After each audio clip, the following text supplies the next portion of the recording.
Hi, it's Michael, and here are 3 ways entrepreneurs can win more often.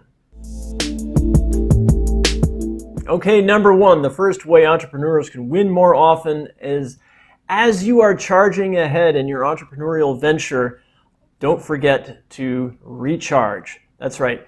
Just like a race car, which is what you are, you're an entrepreneur, you run on high-octane fuel, you're a different breed. People may not understand you, they may not understand how you're wired. You love entrepreneurship, you're good at it, you love it, and you have to understand that you're also human. This is the vessel that you are in. This is your race car, if you will, and you need to have regular pit stops. You need to recharge. To think otherwise is deluding yourself, and I really want you to stay in the game long term, so don't forget to recharge. The best way to do this that I've found is something called the Pomodoro method. It's a 25-minute on, 5-minute off strategy throughout the day. So that is one way to do it, is to take regular breaks and every half hour, or if you don't want to do it every half hour, at least schedule it on your schedule during the day, times to recharge. You're going to be more efficient. When you're grinding away, you don't have that outside perspective, and you're really not that efficient. You may think that you are, but that's only in your head. You need to take regular breaks to recharge. This also means you need to take weekly breaks, monthly breaks, quarterly breaks, something to recharge your batteries, give you some perspective so you can keep being more efficient at your job. Okay, you got it? All right. Number 2, the second strategy to help entrepreneurs win more often is the concept of action over anxiety. Look, running a business, bootstrapping, startups, or whatever stage you're in your entrepreneurial journey, you have stress. No matter what kind of a day it is, there's some sort of a stressor that's coming up, and you need to get more into the mindset of action over anxiety.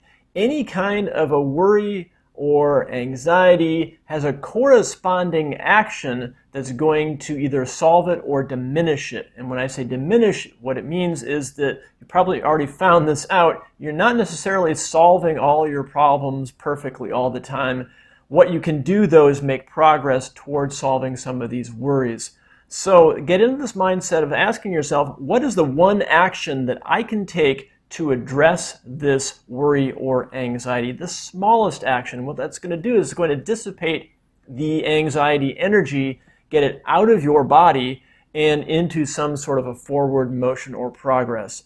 So think about that. Ask yourself the question, what's the one thing that I can do? It could be sending an email, it could be talking to a mentor, a coach, a colleague, employee, a family member, writing yourself an email draft to try to figure something out, but some sort of an action. Don't let it swirl around in worry. Sometimes the action is, I can't take an action right now, and that's your action. And what you do is you decide to back burner it, and you triage, and you say, hey, can I table this? And if the answer is yes, then you table it, and you trust yourself to figure it out later. Sometimes there are fires you need to put out, metaphorically, hopefully not physically, metaphorically in your entrepreneurial venture, and that is what you do. You take action on your most urgent thing, and that's going to reduce your anxiety. So action over anxiety. Okay, number 3, the third way that entrepreneurs can win more consistently is this concept of associate, don't isolate.